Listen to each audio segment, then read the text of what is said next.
Hello friends, జయసుమేధ కిచెన్కి స్వాగతం.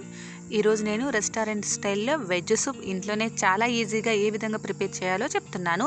వీడియోలోకి వెళ్ళే ముందు మన ఛానల్ని ఫస్ట్ టైం ఎవరైనా చూస్తుంటే సబ్స్క్రైబ్ చేయండి, పక్కనే ఉన్న బెల్ సింబల్ని ప్రెస్ చేయండి.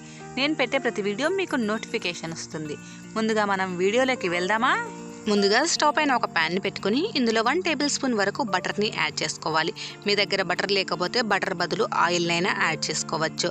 బటర్ ఇలా కాస్త మెల్ట్ అయిన తర్వాత 4 నుంచి 5 వెల్లుల్లిపాయల్ని చిన్న చిన్న పీసెస్గా కట్ చేసుకొని యాడ్ చేసుకోవాలి. ఇందులోని ఒక స్మాల్ ఆనియన్లో హాఫ్ ఆనియన్ని ఇలా చిన్న చిన్న పీసెస్గా కట్ చేసుకొని యాడ్ చేసుకోవాలి.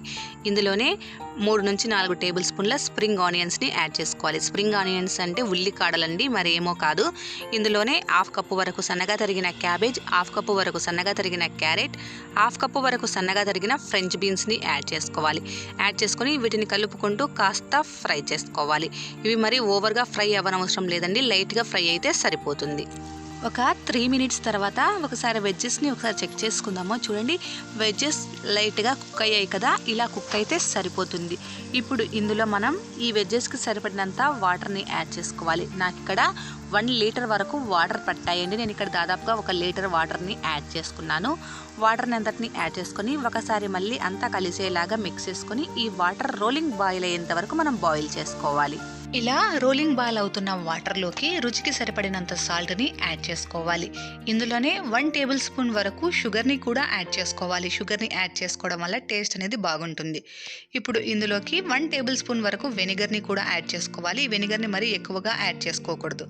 ఇప్పుడు కార్న్ఫ్లోర్ మిక్చర్ని ప్రిపేర్ చేసుకుందాము. 4 టేబుల్ స్పూన్ల కార్న్ఫ్లోర్కి 6 టేబుల్ స్పూన్ల వాటర్ని యాడ్ చేసుకొని ఎలాంటి ఉండలు లేకుండా బాగా మిక్స్ చేసుకోవాలి.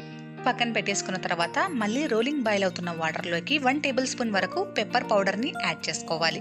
పెప్పర్ పౌడర్ అంటే మిరియాల పొడిని యాడ్ చేసుకొని ఇదంతా కలిసేలాగా ఒకసారి బాగా మిక్స్ చేసుకోవాలి. ఈ విధంగా మిక్స్ చేసుకున్న తర్వాత ఇందులోకి 1 table spoon red chilli sauce కానీ గ్రీన్ చిల్లీ సాస్ కానీ యాడ్ చేసుకోవాలి. యాడ్ చేసుకొని ఇందులోకి మనం ముందుగా మిక్స్ చేసి పెట్టుకున్న కార్న్ఫ్లోర్ మిక్చర్ ఉంది కదా, ఆ మిక్చర్ని కూడా ఇందులోకి యాడ్ చేసేసుకోవాలి. యాడ్ చేసుకొని ఎలాంటి ఉండలు లేకుండా బాగా మిక్స్ చేసుకోవాలి. మిక్స్ చేసుకొని ఈ వాటర్ని మీడియం ఫ్లేమ్లోనే 5 నుంచి 8 నిమిషాల పాటు బాగా బాయిల్ చేసుకోవాలి. ఒక 8 మినిట్స్ తర్వాత సూప్ని ఒకసారి చెక్ చేసుకుందాము. చూడండి, 8 మినిట్స్ తర్వాత సూప్ అనేది ఈ కన్సిస్టెన్సీలో ఉండాలి. మరీ చిక్కగా కుక్ చేసేసుకోకూడదు. ఇది పర్ఫెక్ట్ కన్సిస్టెన్సీ.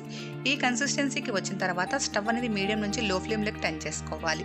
లో ఫ్లేమ్లోకి టర్న్ చేసుకున్న తర్వాత ఇందులోకి సన్నగా తరిగిన స్ప్రింగ్ ఆనియన్స్ని యాడ్ చేసుకోవాలి.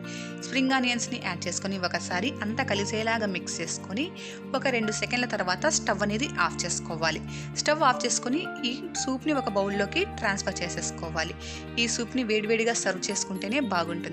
అంతేనండి, ఎంతో టేస్టీగా ఉండే వెజ్ సూప్ రెడీ అయిపోయింది.